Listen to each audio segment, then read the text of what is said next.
The War of the Five Kings is accurately titled because, you guessed it, there are 5 independent kings fighting for power. But during all the bloodshed and violence, has anyone taken a second and asked themselves, who actually deserves to rule?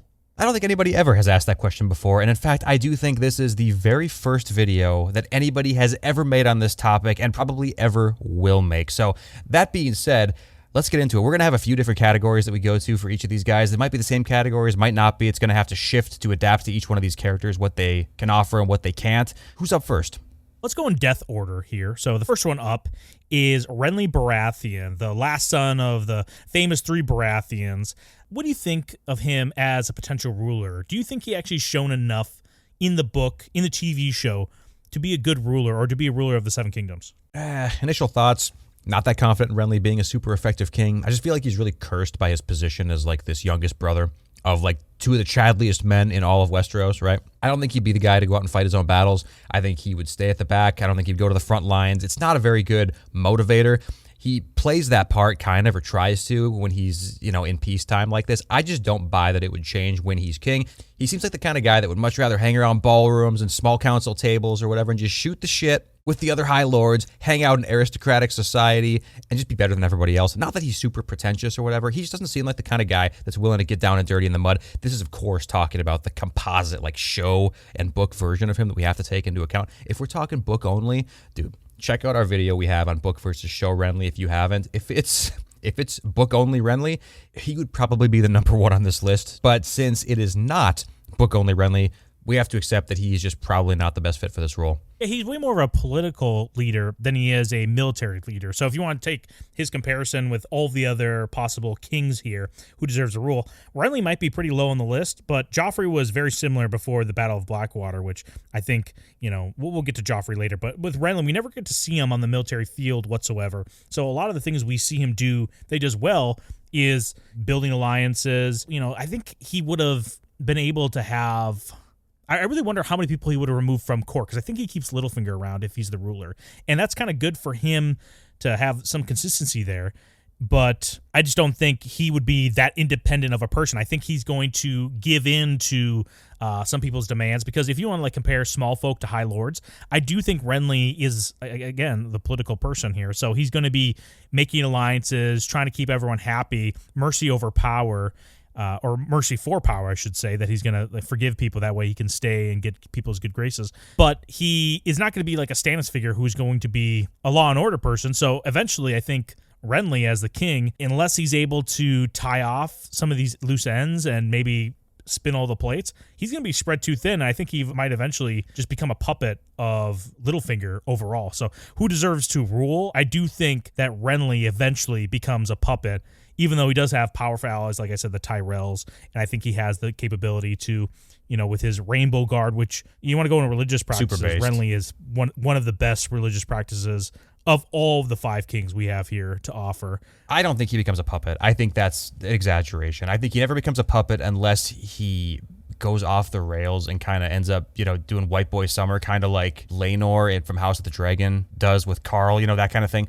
Unless it goes that route, I don't see him becoming a total puppet, like where he's basically just screwing off and allowing people in the court to do whatever. If he has an issue with the situation, I do think that he'll put his foot down in a way. I don't think he's going to rule with an iron fist necessarily, but we see it. I mean, he doesn't just fall for Catelyn, doesn't fall head over heels for her offer. By all rights, Stannis should be king, right, in the succession.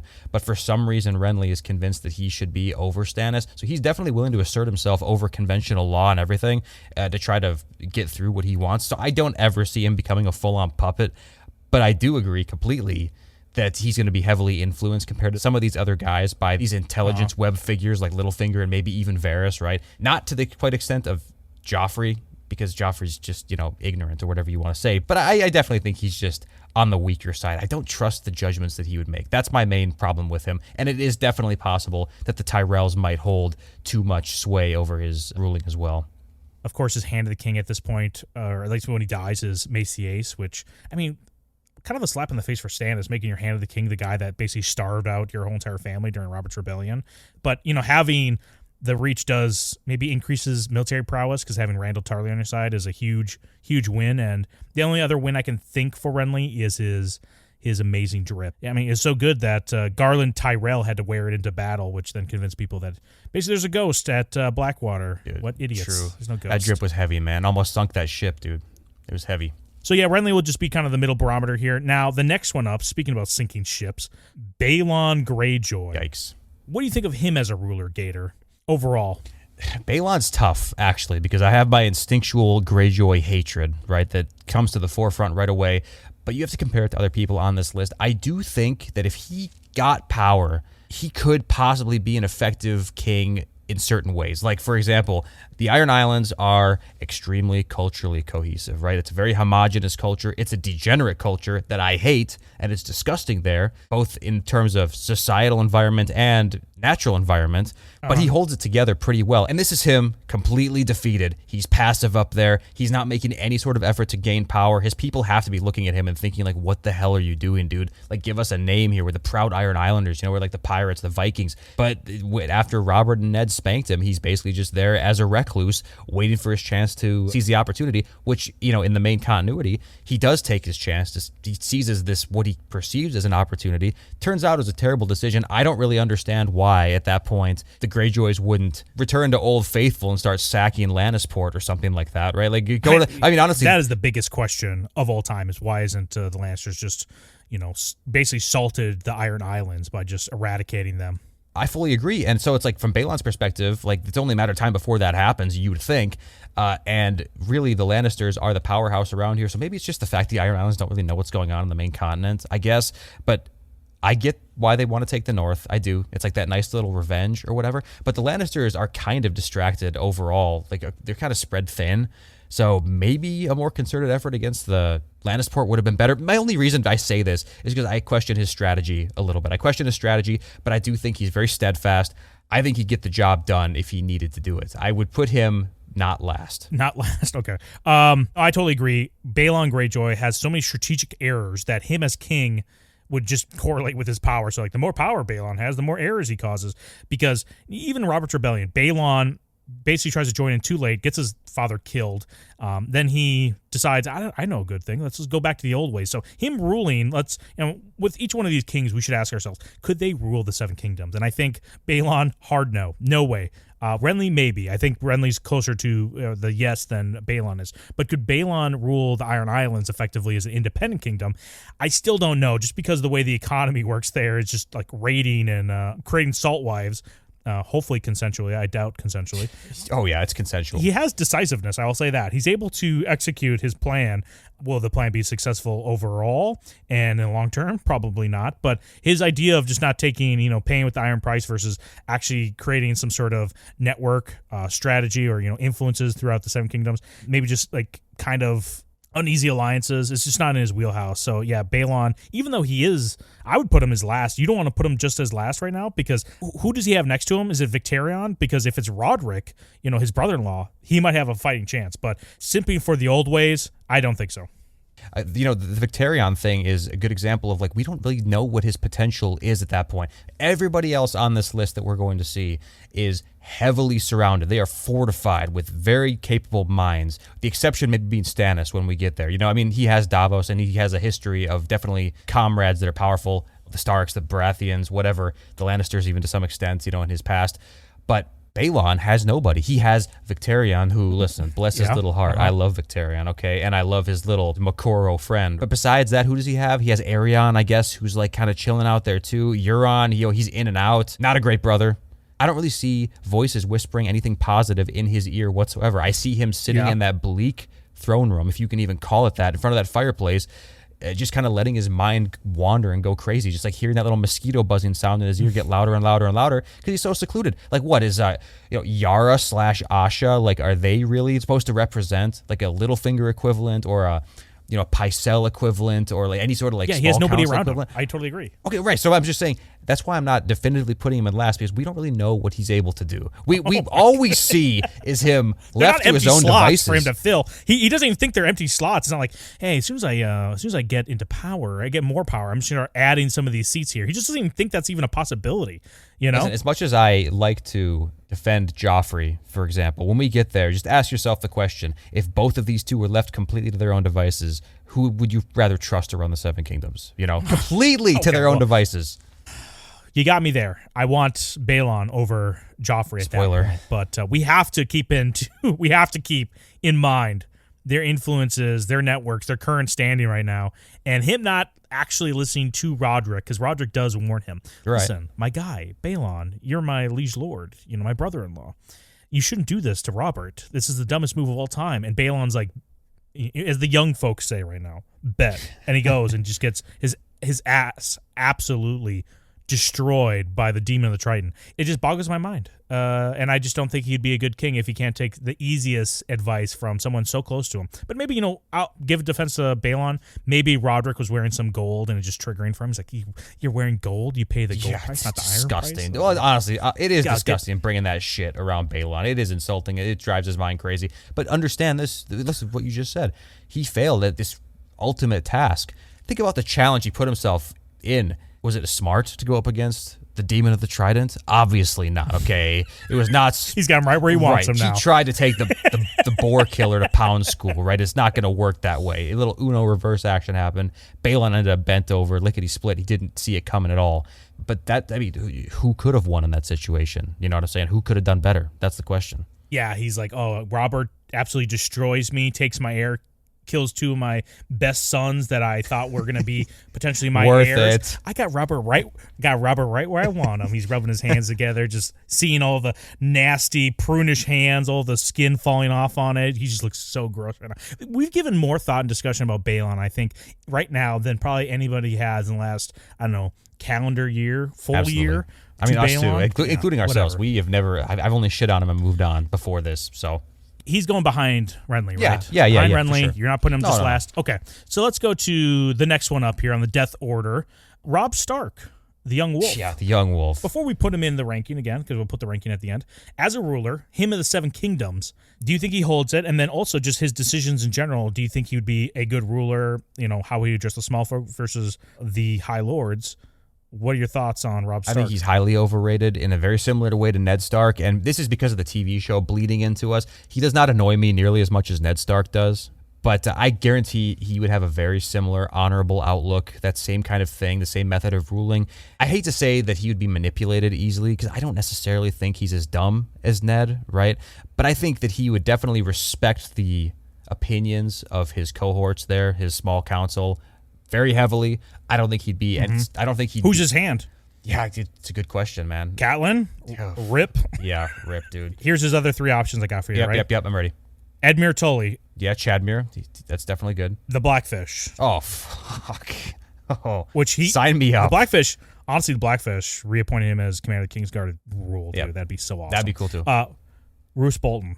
Listen, we want Roose, but realistically, it's not going to happen just because of the rivalry. It just won't happen. I want it, but it's not going to happen. Sorry, guys. Well, who do you think he picks here? Dude, the Blackfish would be a great pick. It'd be a super good pick. It's very respectful. I think that would probably be the best pick. And if that's the case, man, see, this is such a normie list. I hate making a list this normie. If we start building the small council like our dream picks, which, dude, for me, in Robb's situation, it would be the Blackfish. Okay, Chadmere. Right. Listen, it goes without saying, listen to his name, Chadmere. Okay, we love him. But the Blackfish is probably the way to go. You'd be hard-pressed to find a better man for advice, to help you rule the kingdoms than the Blackfish. So maybe Tywin's superior. That's about it. So if that's your pick, then or that's what his logical pick would be. With Balon, I don't even know if he's like hand of the king. What the hell does that even mean? Yeah, right. I have my hands right here. He would just look at you totally confused. Wait, I have hands. I'm the king. There you go, Space Pope. Yeah.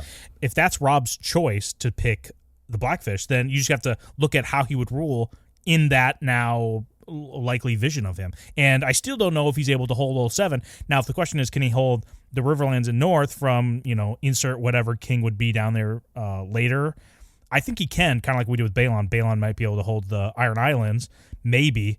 But still, I think Robb has a better chance of holding the North than Balon does of the Iron Islands if he has the Riverlands and the North fully backed on him. And the Freys are happy, which, again, the Freys probably are not happy, so that's his weakness. I think that's Robb's weakness, is his inability to separate his hormonal drive from his drive to be a good ruler. I think that's his one weakness, right? Yeah, I was going to actually bring this exact thing up, because if he's at court and Littlefinger or these people are still in there, these manipulators, they're going to exploit the shit out of that, dude. They're going to exploit the shit out of it. They're going to bring some dime, probably from the Frey family, to, strut her stuff in front of Robb. It doesn't matter if he's married or not. It doesn't matter if he's in court or not. His eyes are going to be drawn. He's going to have to take a little aside, go take care of that in the next room, right? And by the time he comes back, all the decisions have been made. Hopefully it's by the Blackfish, right? But if not, then, we're asking for problems. The one good thing about Robb, though, as far as like kingdom domination, is that unlike a lot of other kings where the culture of the North is just so distant and distinct from the southern kingdoms, it just kind of ends up falling to the wayside. It's almost, really, throughout all of Westeros history, it's almost its own satellite kingdom, compared to like the unified rule of the others. But under Robb, that probably wouldn't be the case because he is, essentially the Lord of, the Warden of the North as well, or, he was. One of his brothers or maybe a future son of his would end up becoming Warden of the North. So it's highly connected. It's much more beneficial in terms of like continent unification rather than somebody like a Lannister who's like, okay, my son/brother is Warden of the West and I'm here in King's Landing. It's pretty close together. You know what I mean? You still don't have any dominion over the North. So I think that works in Robb's favor too. I think... See, it's such a normie thing, but I think he's probably the best we have so far. You think he's better than Renly? I don't know if he's able to hold all 7 together because the culture gap between the North and the southern regions, where is he going to practice the old gods? Is he going to try to get more weirwood trees? I don't think that's possible to get more weirwood trees. I don't think he's not going to. Get the maesters to start looking at it. No. He's like, dude, we need to spread the old gods. He has to convert to the 7, which maybe if his mom's alive, he's able to convert a lot easier in that situation. But, if he's trying to buy northern men, they're not going to say, set away the old gods for these new ones just so you can rule. I think that might be an issue with him. And, we're going to get into Stannis, which that's going to even be a bigger issue for him later down the road. And also his military abilities, where he's a good general in the Riverlands. That's only because he has a warg. He's able to warg into his dog, which we don't see in the TV show really. But again, how's that going to help him at sea? But does that come up? Is he going to get Grey Wind out there? I hear you, man.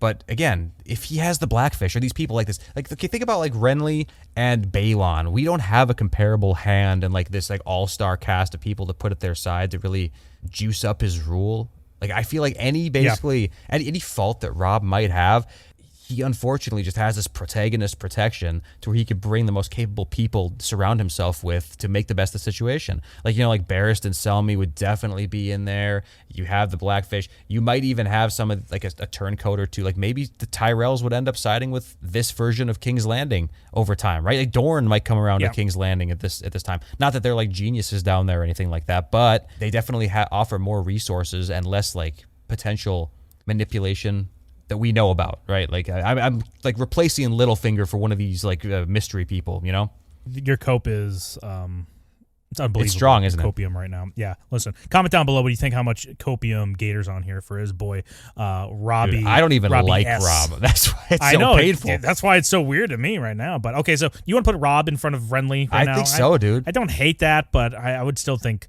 Renly. And we're just saying likely to rule.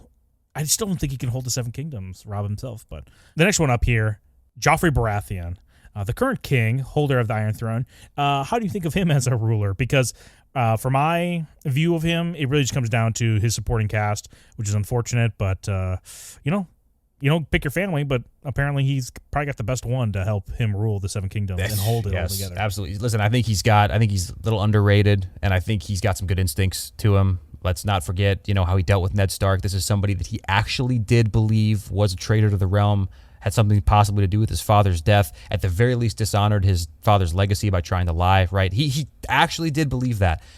So, in that situation, I do think that, like, looking at Cersei trying to give him this merciful plea, from Joffrey's perspective, it's like, yeah, dude, listen, those are words of a woman. That's a sentiment of a woman. That's weak. We need to make examples of people like this because this is completely unacceptable. Little did he know, Cersei was bullshitting about it, but from his point of view, it's actually really smart. I think he has good instincts. He just has zero strategy. He has zero balls. That's where Tywin takes over. That's where Jaime takes over. That's where Kevin Lannister takes over. So like you say, it's supporting cast. All alone, he's definitely in last place, dude. Has faith of the 7 on his side, right? He is a follower of the 7. I don't know. He's not really shown in any way like Renly Baratheon has by changing up his Kingsguard to be the Rainbow Guard in the light of the 7, not in any LGBT way. What has Joffrey done to show his faith to the 7? really nothing, right? Yeah, nothing overt. I'm sure he's pious in his own right. He probably prays before bed and stuff like that. But oh, dude, I'd like to see him in one of those little septa uniforms like we saw Rhaenyra. Oh, dude, that's don't the get best me started. Rhaenyra. That is the ideal. His drip, okay.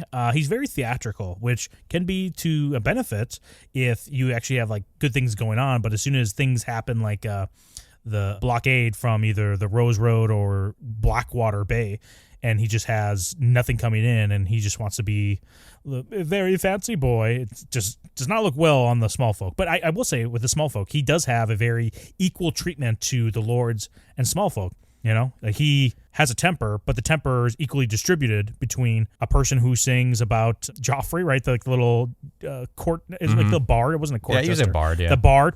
Yeah, and Ned, they basically get the same treatment. Sorry, not sorry. I'm gonna do it my way. Now, I just wish he could be molded by Tywin more. But where would you put him then? Because his military prowess is not that great either. Where do you want to put Joffrey Baratheon here? Yeah, I put him in last. I really do. I think.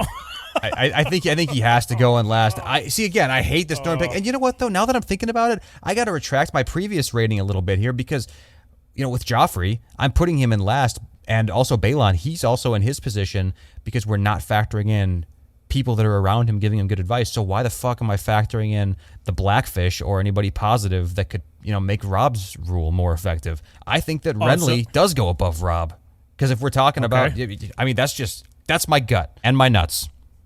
Okay, finally, I have you. Yes, you do. See the light here a little bit more. If only if you could just move Balon a little more south there, that'd be great for everybody, I think. But right. Yeah, I mean, this is going to be really hard for everybody, thinking where Stannis Baratheon's going to fit in all this. Where would Stannis Baratheon fit? Because, well, let's go through before we do this. Let's go through all of his weaknesses here. Okay. What's everything bad about Stannis? Because as much as he loves Law and Order, is it too much autism on the Iron Throne to have Stannis up there? Autism? No, I don't think it's too much autism. Weaknesses, the show version, kind of a simp for Melisandre, which is horrible. I write that off immediately. Book version show only. Version. Yeah, show version, book no. Version. Also, show version, not very Chadley physically. You know what I mean? Like, he has a cool face. He's got good facial hair kind of growing in the stubble. Doesn't grind his teeth enough. Doesn't have the bald nearly as much as he should. He should be rocking the hemisphere, at least. Yeah. The Larry David. Maybe not quite the Larry David, but the hemisphere at least. What other weaknesses does he even have, dude? I don't think he has any other weaknesses. What you're not saying autism is a weakness? His hyper autistic mind is not a weakness. No, it is a very. It's a very.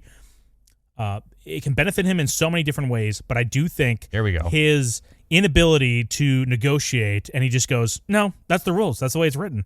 I can't bend them. What do you want me to do? They're written right here. I can't do anything about it." It's like, dude, you are the king. You can do something about it. You can manipulate others. You can do these certain things. I do believe he has a level, like he's not fully, like he's not, you wouldn't see him on one of those, Dating on the Spectrum TV shows. He's not that far, but I just think he's enough where you go, oh, dude, this is hard talking about him. Like, remember when he was writing that letter and they're like, my loving brother. He's like, I never loved him. Take that out. Right. I didn't. Yes. That not a very PR-driven mind is what you're saying. Listen, I understand that I want Stannis on Twitter immediately, hearing his thoughts constantly. I do too. Awesome. I do too. I hear what you're saying, dude. Okay, he's a little bit serious. He's a little bit unwavering. But again, at this point in the series that we know him, he is just a lord. He's not the king. Maybe when he becomes the king, if he has a truly pragmatic mind, he might start to open up a little bit and be like, well, I am the king now. And even though, convention and rules say this, I do have the ability to, if I see fit, change how these things go a little bit. All right, I got a little wiggle room to deal with. Maybe he wouldn't take advantage of it. I don't know, but I definitely think it's a possibility. You know what I mean? He seems to step into whatever role he feels that he belongs in and kind of takes it to the extreme, like you're saying, right? It's like, well, it's written right here. I have no choice but to do exactly as the laws are. Yep. But if he's king, he can make the laws. I don't think he's just going to ignore that. You know what I'm saying? And I definitely don't think he's going to be easily manipulated by these court people either. I think he would take wise advice where he heard it. He's just not going to be afraid to reject it, right? A little bit less of an open mind. That's about it. I think he has full control for the most part, more than all these other lords of his court. For sure. The problem is outside of the court, governing the entire Seven Kingdoms and keeping them in line. That's where the issue comes into play of, how I'm willing to wheel and deal with them. And part of it, this is a good indicator for Stannis. Once he becomes king in this scenario, Does he adopt R'hllor as the official religion? That's going to be No. immediate headaches. You know, if no, then I think there's a lot more area for him, like you said, to, you know, bend and adapt to the situation. But he has support influences around him. Davos is great. I mean, that's a good sign of that. He's not strictly, you know, catering to the High Lords. He's willing to take good advice and good men and good people, no matter where they came from. Even Davos, who is a smuggler. I just think he has a better view on the entire area, but I just don't know how the High Lords, who are the ones he really needs to keep, you know, together, happy. So I think he's a better king. Will he keep the Seven Kingdoms together, Gator? Yes or no? Yes, and he has no weaknesses to speak of. I mean, it's really no surprise. We do think Stannis is the number one pick here, and I think it does come down to his experience beforehand as well. That name another commander who really has, I mean, what was his ship experience beforehand? And then he decides, hey, I'm going to set sail against the Greyjoys during Balon's rebellion and crush them at sea. Name another person's able to do that, adapt so well. His autism does help him in a lot of areas. I'm just saying, like, there's areas where it doesn't, but I do think he's able to, he has the experience more than any other person on this list to deal with crises, administrative competency, whatever you want to call it, to govern. I think he can do it. Dude, the patience that this man has, and like the dedication to get through it. Remember, he sat through the 96-hour mukbang marathon challenge while he was at siege, literally starving to death, just doing nothing but like licking his lips. He had to be licking his lips so much because you know what Mace Tyrell was eating was just looked so delicious. It's like in cartoons and you see those like perfectly golden like chicken legs and it's just so greasy and let's just, oh, his mouth would be water. He sat through that. And the aroma floats all the way into Storm's End. He can just smell it and he just floats while he's smelling it too, right? He's just he floats to the edge, but he can't go too far or he falls in the water. Hey, thanks for watching this video. Be sure to subscribe if you want to see more content like this and smash that like button. Or not, we don't care.